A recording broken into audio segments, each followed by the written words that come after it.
ನಮಸ್ಕಾರ ಗೆಳೆಯರೇ, big boss season 12 ಶುರುವಾಗಿ ಒಂದು ವಾರ ಆಗ್ತಾ ಬಂತು. ಫ್ಯಾನ್ಸ್ಗಳು ಈಗಾಗಲೇ ಕ್ರೇಜಿ ಥಿಯರೀಸ್ ಹೊರಹಾಕ್ತಾ ಇದ್ದಾರೆ. ಹೌದು ಸ್ನೇಹಿತರೆ, ಈ ಬಾರಿ ಬಿಗ್ ಬಾಸ್ ಸೀಸನ್ 12ಕ್ಕೆ ಯಾರು ಫೈನಲ್ ಆಗಿ ಹೋಗ್ತಾರೆ, ಯಾರಿಗೆ ಹೆಚ್ಚು ಬಿಗ್ ಬಾಸ್ ಸಪೋರ್ಟ್ ಇದೆ ಅಂತೆಲ್ಲ ಊಹಾಪೋಹಗಳು ಕೇಳಿ ಬರ್ತಾ ಇದೆ.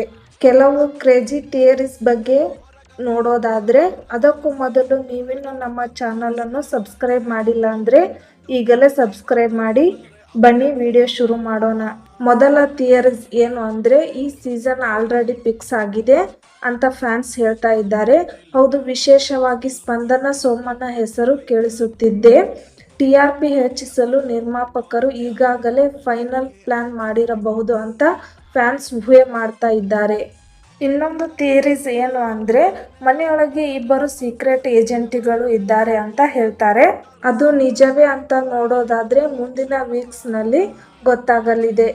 ಅವರು ಸಾಮಾನ್ಯವಾಗಿ ಸ್ಪರ್ಧಿಯಾಗಿ ಕಾಣ್ತಾರೆ, ಆದರೆ ಅವರು ರಹಸ್ಯವಾಗಿ ನಿಯಮಗಳನ್ನು ಅನುಸರಿಸುತ್ತಾರೋ ಇಲ್ಲವೋ ಅಂತ ಬಿಗ್ ಬಾಸ್ ಗಮನ ಮಾಡ್ತಾ ಇದ್ದಾರೆ ಅಂತ ಫ್ಯಾನ್ಸ್ ಊಹೆ. ಓಹೋ, ಇಮ್ಯಾಜಿನ್ ಮಾಡಿ, ನಿಮ್ಮ ಪಕ್ಕದ ಸ್ಪರ್ಧಿ ಫ್ರೆಂಡ್ ಅಂತ ವರ್ತಿಸುತ್ತಾರೆ, ರಹಸ್ಯವಾಗಿ ಡೇಟಾ ಸಂಗ್ರಹಣೆ ಮಾಡ್ತಿದ್ದಾರೆ. ಮೂರನೇ ಥಿಯರಿ, ಈ ಸೀಸನ್ನಲ್ಲಿ ಖಂಡಿತ ಒಂದು ಲವ್ ಸ್ಟೋರಿ ತರುತ್ತೆ. ಹೌದು, ಈಗಾಗಲೇ ಇಬ್ಬರು ಸ್ಪರ್ಧಿಗಳು ಹತ್ತಿರವಾಗ್ತಿದ್ದಾರೆ ಅಂತ ಗಾಸಿಪ್ ಶುರುವಾಗಿದೆ.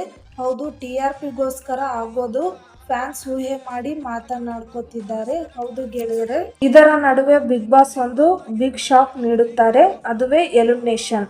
ಮಧ್ಯದಲ್ಲೇ ಒಬ್ಬ ಸ್ಟ್ರಾಂಗ್ ಪ್ಲೇಯರ್ ಅನ್ನ ಹೊರಹಾಕುತ್ತಾರೆ ಅಂತ ಕೆಲವು ಫ್ಯಾನ್ಸ್ಗಳು ಊಹೆ ಮಾಡ್ತಿದ್ದಾರೆ. ಹೌದು, ಇದು ಸಸ್ಪೆನ್ಷನ್ ಬಿಲ್ಡ್ ಮಾಡುತ್ತೆ, ಪ್ರೇಕ್ಷಕರು ಕುತೂಹಲವನ್ನು ಕಾಪಾಡುತ್ತದೆ. ಹೌದು ಸ್ನೇಹಿತರೆ, ಇವು ಎಲ್ಲ ಫ್ಯಾನ್ಸ್ ಊಹಾಪೋಹ ಮಾತ್ರ. ಯಾವುದು ಸತ್ಯ ಯಾವುದು ಸುಳ್ಳು ಅನ್ನೋದನ್ನ ಉತ್ತರ ಮುಂದಿನ ಎಪಿಸೋಡ್ಗಳಲ್ಲಿ ಗೊತ್ತಾಗಲಿದೆ. ನಿಮ್ಮ ಅಭಿಪ್ರಾಯ ಏನು? ಯಾವ ಥಿಯರಿ ನಿಮಗೆ ಹೆಚ್ಚು ನಂಬಿಕೆ ಇದೆ? ನಿಮ್ಮ ಅಭಿಪ್ರಾಯವನ್ನು ಕಮೆಂಟ್ನಲ್ಲಿ ಹಂಚಿಕೊಳ್ಳಿ. ಮತ್ತಷ್ಟು ಬಿಗ್ ಬಾಸ್ ಅಪ್ಡೇಟ್ಗಾಗಿ ನಮ್ಮ ಚಾನಲನ್ನು ಸಬ್ಸ್ಕ್ರೈಬ್ ಮಾಡೋದನ್ನು ಮರಿಬೇಡಿ.